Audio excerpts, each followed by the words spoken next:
So the Premier League's back, and so is Pep and his new tactics, and every time he does that, it makes me want to try it on FM. So that's exactly what we've done today, and it's an absolute brute. Of course, yes.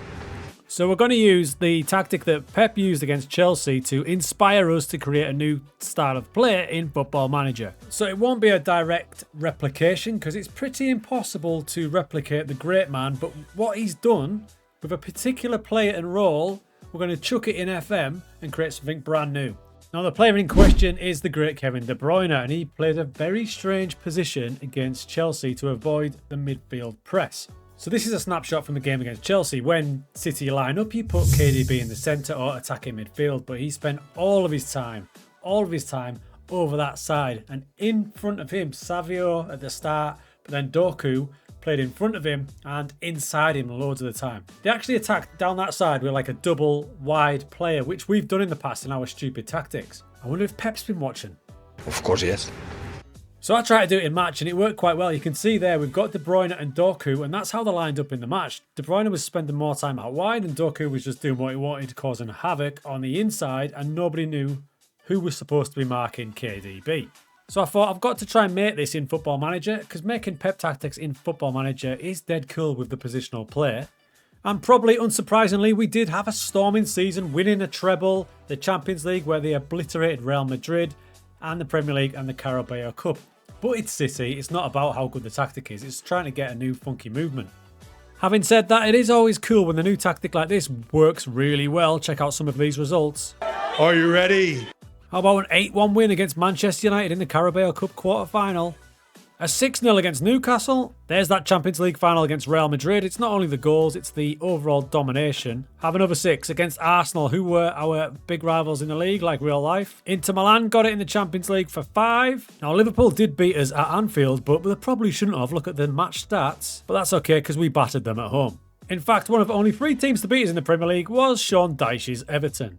Absolute rubbish. So welcome folks, this is the new Pep-inspired Sting WP. I like to make these tactics roll off the tongue. So that's the players we've been using. KDB's enjoyed himself in there, but he spent a host of time there. I started him there just for the sake of the same as the Chelsea match. In fact, I'll put the same team that they played against Chelsea in. There you go. Now, what I did say about it being inspired, it's not an exact replication, because if it was an exact replication, Rico Lewis would be inverted wing-back going in there, and Bernardo might be a little bit further back. But it's pretty close, and the main point about it is this area out here where we've effectively got 3 players playing out wide. It works so well, and like I showed you in that previous picture, these two were replicating what they did against Chelsea.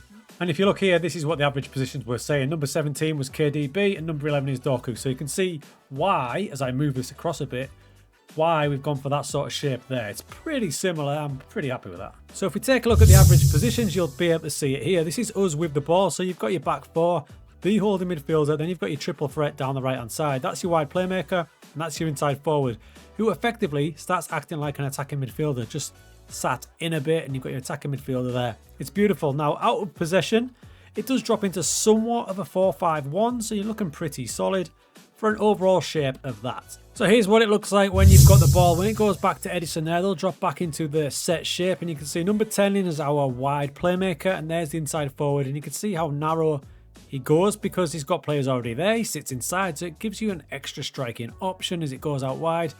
We can see the overloads we've got now. We've got our fullback. The wide playmaker is your widest player, and your inside forward effectively playing like that attacking midfielder. There you go. So they do kind of switch around as well. Sometimes he tucks inside, he goes a little bit wider. It all helps. So the old wide playmaker role that Grealish is playing here is probably one of the most underused roles in FM. It doesn't get used much, but when we combine it with that inside forward, we could be onto something here. As we see there, that's our wide playmaker, that's the inside forward. So we've got Foden and Grealish doing it this time. And you're just going to get a different outlet. Look at that. So your Foden is breaking in.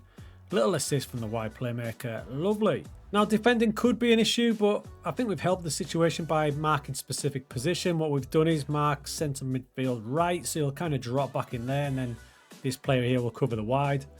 It helps when you're City, doesn't it? Although I did try it with a lower team. Here we are with Plymouth Argyle, predicted to finish 22nd in the Championship. There's the team, and that should give you a good example on how well it's been performing for them, because look at the link-ups between the fullback and the wide inside forward. That's Weird looking, but cool. And it's led to them absolutely smashing pre-season, and the league campaign's gone really well. Just at the start of December, they sat second in the table, just behind Leeds. I mean, say what you want about Pep, but he does give me some cracking ideas to try things on FM, especially this late in the cycle. I doubt this will work in FM25, but who knows? This will be in my Patreon for all you guys. You can direct download it. Anyone else who wants to go at it, I'll stick the player instructions up next.